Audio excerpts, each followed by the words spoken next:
Hello guys, welcome to my channel. আজি নাৰিকল লাৰুৰ এটা সহজ ৰেচিপি আপোনালোকৰ মাজলৈ লৈ আনিছো। এই লাৰুটো ডায়াবেটিস থকা ৰোগীও খাব পাৰিব। বলক ভিডিওটো ষ্টাৰ্ট কৰোঁ। নাৰিকল লাৰু বনাবলৈ প্ৰথমতে এয়া মিডিয়াম সাইজৰ নাৰিকল এটা কোলা বাকলি এৰুৱাই মিক্সিত গুৰি কৰি লৈছো। আৰু ইফালে আছে 250 গ্ৰাম গুড়। বলক আমি লাৰু বনোৱা ষ্টাৰ্ট কৰোঁ। লাৰুৰ বাবে প্ৰথমতে এয়া গুড়খিনি পেনত এখন নন ষ্টিক পেনত ঢালি লৈছো।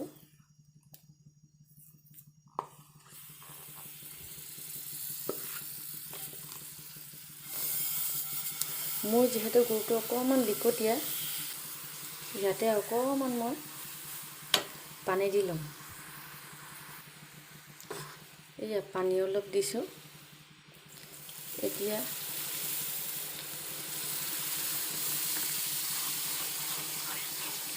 গুড়খিনি উতল নমৰালৈকে এয়া মই এতিয়া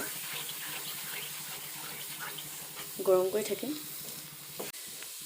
এয়া মোৰ গুড় উতলিব ধৰিছে আৰু গুড়খিনি উতলাৰ পিছত ভালকৈ নাৰিকলৰ গুড়িখিনি গুড়ৰ লগত মিক্স কৰি ল'ম। গুড়খিনি ধুনীয়াকৈ উতলিছে। এতিয়া মই নাৰিকলখিনি দিম। এতিয়া মই এই নাৰিকলখিনি ঢালি লৈছো অলপ অলপকৈ। নাৰিকলখিনি দি গুড়ৰ লগত ধুনীয়াকৈ মিক্স কৰি ল'ম।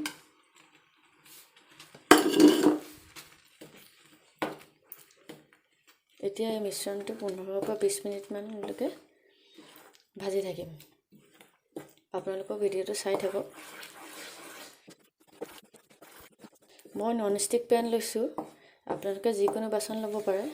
এতিয়া এইখিনি লাহে লাহে মই ভাজি থাকোঁ। আপোনালোকৰ টাইম কম বা বেছি হ'ব লাগিব পাৰে। মই 15 বা 20 মিনিটলৈকে ভাজি থাকিম। এয়া দেখিছে, ইয়াত নাৰিকলত থকা পানীখিনি ওলাই গৈছে। এতিয়া নাৰিকলৰ পানী শুকোৱালৈকে মই ধুনীয়াকৈ ভাজি থাকিম। এয়া দেখিছেনে নাৰিকলৰ পানী কিমান ওলাইছে।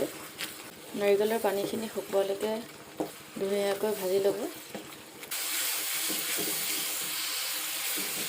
এয়া লাহে লাহে মোৰ নাৰিকলৰ পানীখিনি শুকাবলৈ লৈছে আৰু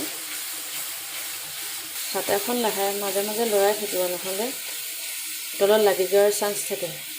আৰু অলপ 10 মিনিটমান লাগিব আৰু এয়া মোৰ লাৰু ভাজি হৈছেগৈ। আৰু আপোনালোকে এখনৰ পৰা অকণমান গুড়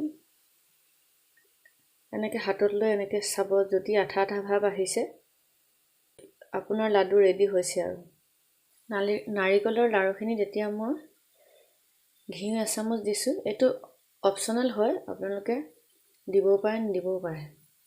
ঘিউৰ গোন্ধটো যদি ভাল পায় ব্যৱহাৰ কৰিব পাৰে, যদি বেয়া পায় নিদিব। এতিয়া মিক্স কৰি লৈছোঁ আৰু ঘিউটো ধুনীয়াকৈ গলি গ'ল। এতিয়া ৰেডি হৈছে আৰু মোৰ নাৰিকলৰ লাৰু।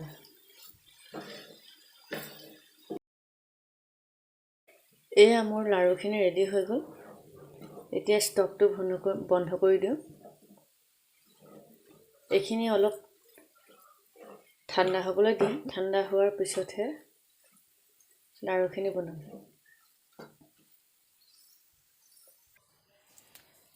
এয়া এটা এটাকৈ লাৰু এতিয়া বনাই যাম মই।